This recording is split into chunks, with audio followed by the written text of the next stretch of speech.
চমৎকার আইডিয়া, কিন্তু এই যে বিধবা ভাতা সেটাই মানুষ সঠিকভাবে বুঝে পায় না। ফ্যামিলি কার্ডের টাকা যে জনগণ পাবে তার গ্যারান্টি আছে?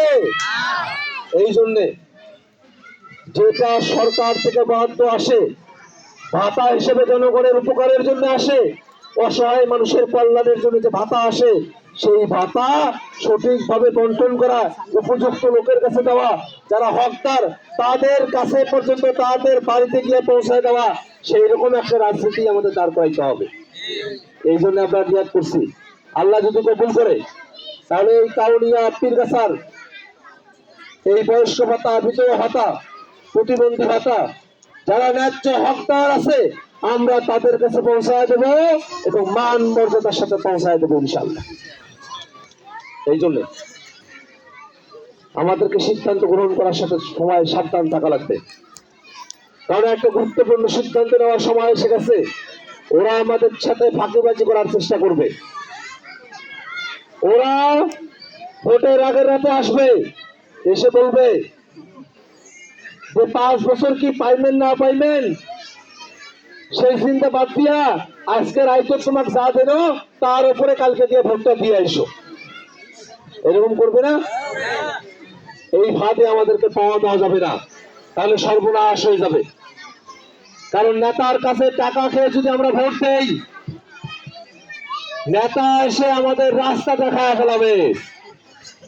নেতার কাছে টাকা খেয়ে ভোট দিলে নেতার কাছে তার পরের দিন যাবেন কোন একটা বিষয় নিয়ে, সে বলবে কি জানেন, তোমার কাছে ভোট তো আমি টাকা দিয়ে কিনে নিছি, তুমি আমাকে ফাও ভোটে দাও নাই, এলা আবার কি পেশাল করার জন্য আসছো, এটা বলবে না? আমরা কি পেশাল করার জন্য যাই না সমস্যা সমাধানের জন্য যাই? এই জন্যে আমাদেরকে সিদ্ধান্ত নেওয়া লাগবে, আমরা কি ব্যক্তি স্বার্থের উপরে সিদ্ধান্ত নেব নাকি দশংগত স্বার্থ মাথায় রেখে সিদ্ধান্ত নেব, সে বিষয়টা আমাদেরকে চিন্তা করা লাগবে।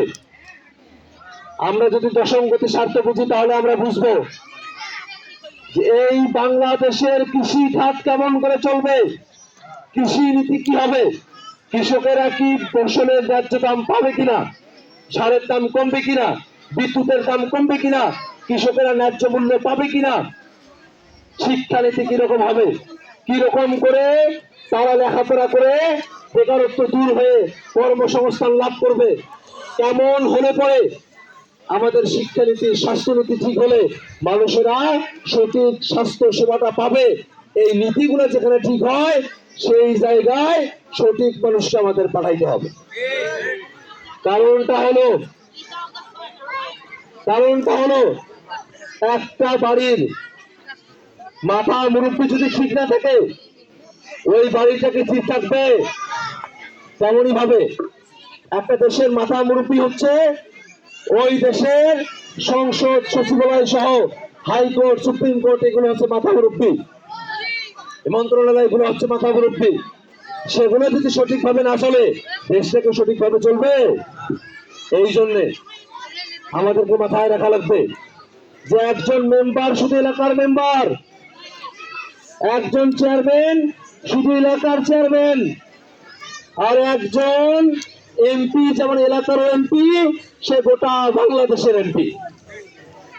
এই জন্য এমন মানুষদেরকে কাউনিয়া পীরগাছা উত্তরবঙ্গ বাংলাদেশ থেকে সংসদে পাঠাইতে হবে যারা ওই সংসদে গিয়া জনগণের পক্ষে কথা বলতে পারে। বাংলাদেশের সাথে বিদেশের কোন একটা দেশের চুক্তি হইল, সেই চুক্তিতে বাংলাদেশের বিরোধিতা করা হইল, বাংলাদেশের স্বার্থকে বিক্রি করে দেওয়া হইল, এইরকম চুক্তির যদি আশা পাই কোন একজন সংসদ সদস্য, আমরা এমন লোককে পাঠাবো ওই সংসদ সদস্য এই চুক্তির বিরোধিতা করবে, বাংলাদেশটাকে রক্ষা করার জন্য কাজ করবে। এরকম লোক পাঠাইতে হবে না আমাদের? ইনশাআল্লাহ আমাদের সেসব নিয়ত আছে।